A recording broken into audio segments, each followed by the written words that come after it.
Hey guys, today on Sap Wild Outdoors, we are doing a review on an Amazon ordered stern pad that I mounted my transducer on from a John boat build. The reason that I decided to do a product review is because if you go online on Amazon and read the reviews, there are good ones and there are bad ones.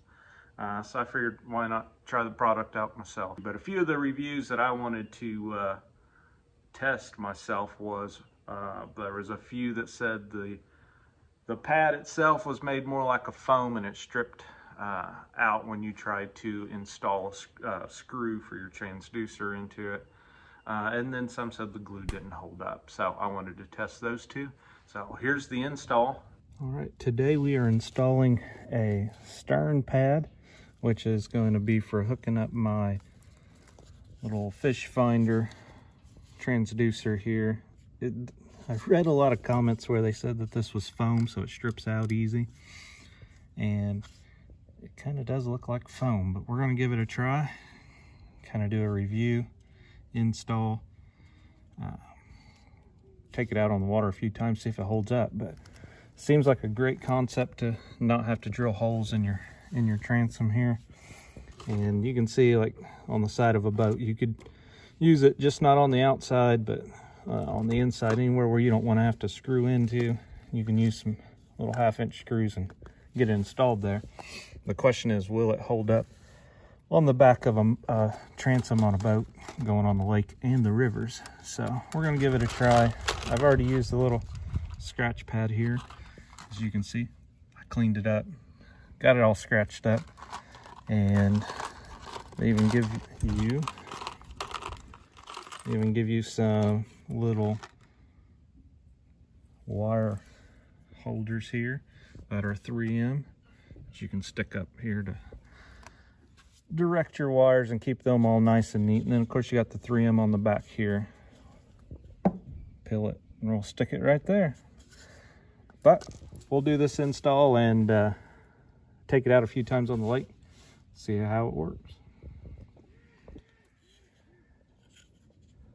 All right, I peeled the backing off. This is the sticky end.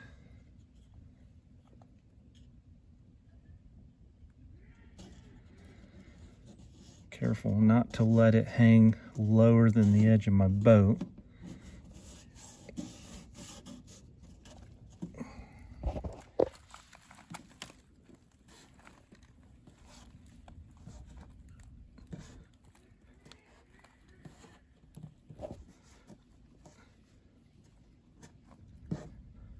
Okay, it's feeling like it's pretty good. Pretty good already.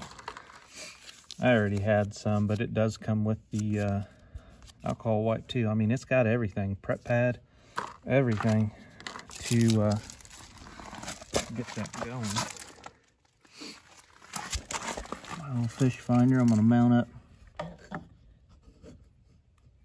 right here and not have to screw into my transom. So that's all there is to it. Very simple, but we'll come back after I use it a few times and I'll give you a review on it. So the install was really simple. Everything that you could need to install the stern pad on your boat is in there. They thought of everything for it. So like a bright pad to scratch the surface, to rough it up, and then it came with a little alcohol wipe to clean that back off, and then even had a thumbtack to peel the transfer paper off the 3M backing.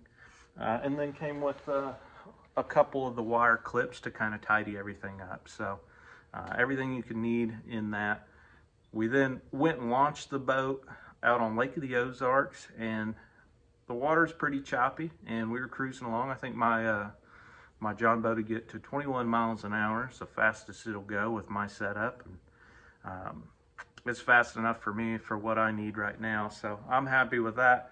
The stern pad is still here and attached to the boat. It didn't come off, so that's one of the things I wanted to test. Was people said underwater it would come off. Now maybe if I was cruising a lot faster than 21 mile an hour, it might come off, but for my situation it worked pretty good for what I wanted.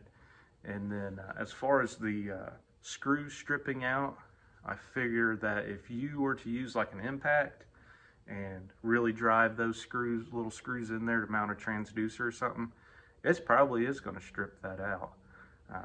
Use a screwdriver and get those snug and hand tighten, and I think you'd be just fine with that. But I do believe if you took a impact to it, I think it would strip it clean out trying to put a screw in there. So be mindful of that. The product does have like a porous feel to it. Like in the reviews, people talk about it, oh, it looks like a foam block.